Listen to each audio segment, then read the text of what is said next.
ನಿಂಬೆ ನ್ಯೂಸ್ ನಾಡಿಗೆ ಸ್ವಾಗತ. ನಾನು ನಿಮ್ಮ RMK ಹಂಜ್ಗಿ.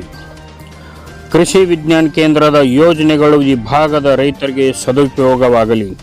ಯಶವಂತರಾಯಗೌಡ ಪಾಟೀಲ್. ಈ ಭಾಗದ ರೈತರಿಗೆ ಸಹಾಯವಾಗಬೇಕು, ರೈತರ ಸಮಸ್ಯೆಗಳನ್ನು ಪರಿಹಾರ ಸಿಗಬೇಕೆಂದು ಒಂದು ಮಹಾದಾಶೆಯಿಂದ ಕೃಷಿ ವಿಜ್ಞಾನ ಕೇಂದ್ರ ಸ್ಥಾಪಿಸಿದ್ದು, ಇದರ ಸದುಪಯೋಗ ನಮ್ಮ ರೈತ ಬಾಂಧವರು ಮಾಡಿಕೊಳ್ಳಬೇಕೆಂದು ನಿಂಬೆನಾಡಿನ ಶಾಸಕರಾದಂಥ ಯಶವಂತರಾಯಗೌಡ ಪಾಟೀಲರು ಮಂಗಳವಾರದಂದು ತೋಟಗಾರಿಕೆ ಇಲಾಖೆ ICR ಕೃಷಿ ವಿಜ್ಞಾನ ಕೇಂದ್ರ ಇಂಡಿ ಹಾಗೂ SWARDS ಸಂಸ್ಥೆ ಸಹಯೋಗದೊಂದಿಗೆ ಪರಂಪರಾಗತ ಕೃಷಿ ವಿಕಾಸ ಯೋಜನೆಯಡಿ ನಿಂಬೆ ಬೆಳೆಗಾರಿಕೆ ಕಾರ್ಯಾಗಾರ ಅಧ್ಯಕ್ಷತೆ ವಹಿಸಿ ಶಾಸಕರು ಮಾತನಾಡಿದರು. ಇನ್ನು ಇದೇ ಸಂದರ್ಭದಲ್ಲಿ ಪ್ರಗತಿಪರ ರೈತರು ಭಾಗವಹಿಸಿ ಇದೇ ಸಂದರ್ಭದಲ್ಲಿ ಕೃಷಿ ವಿಜ್ಞಾನ ಕೇಂದ್ರದ ಹಿರಿಯ ವಿಜ್ಞಾನಿ ಇಲಾಖೆ ಮತ್ತು ಮುಖ್ಯಸ್ಥ ಡಾಕ್ಟರ್ ಶಿವಶಂಕರ ಮೂರ್ತಿ ರವರು ನಿಂಬೆ ಬೆಳೆಗಾರ ಕುರಿತು ಸಮಸ್ತ ಮಾಹಿತಿ ನೀಡಿದರು.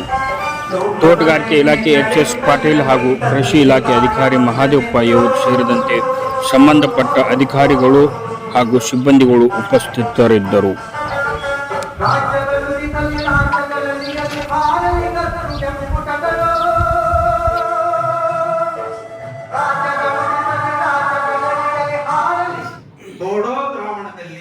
ಶಿಲೀಂಧ್ರ ರೋಗ, ಬ್ಯಾಕ್ಟೀರಿಯಾ ರೋಗ ಎರಡನ್ನೂ ಕೂಡ ಬರದಂಗೆ ಕಡಿಮೆ ಖರ್ಚಿನಲ್ಲಿ ಸಾಧ್ಯ ಇದೆ.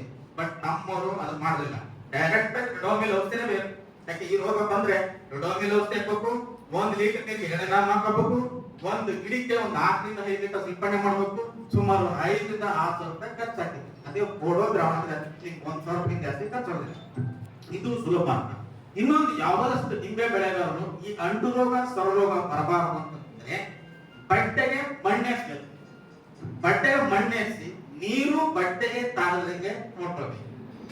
ರೋಗ ಬಂದಿದ್ರೆ ಅದು ಹೆಂಗ್ ಬರುತ್ತಂದ್ರೆ ಫಸ್ಟ್ ಗಿಡದಲ್ಲಿ ರಂಟೆಗೆ ಹಳದಿ ಆಗ್ತದೆ, ಆಮೇಲೆ ಒಣಗ್ತದೆ, ಆಮೇಲೆ ಪಕ್ಕದ ರಾಮೇಲೆ ಬರ್ತದೆ, ಆಮೇಲೆ ಬೇರೆ ಗಿಡಕ್ಕೆ ಬರ್ತದೆ.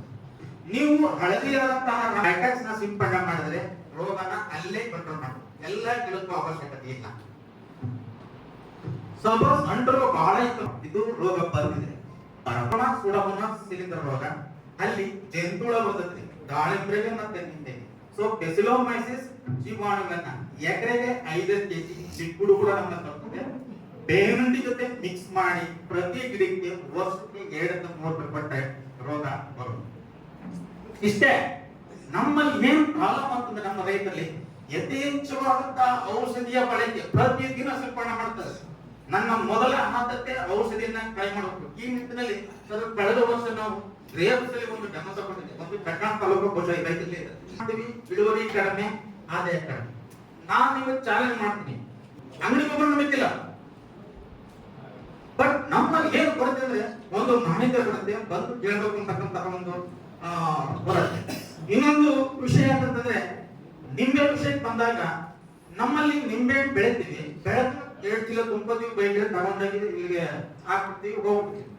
ಬಟ್ ನನ್ನ ಗುರಿ ಯಾವಾಗಲೂ ಕೂಡ ಇಲ್ಲಿಂದ ನಿಂಬೆ ಹಣ್ಣು ಹೋಗಬಾರ್ದು, ಪ್ರಾಡಕ್ಟ್ಸ್ ಹೋಗ್ಬಾರ್ದು. ಈ ಪ್ರಾಡಕ್ಟ್ಸ್ ಬಂದಾಗ ನಾನು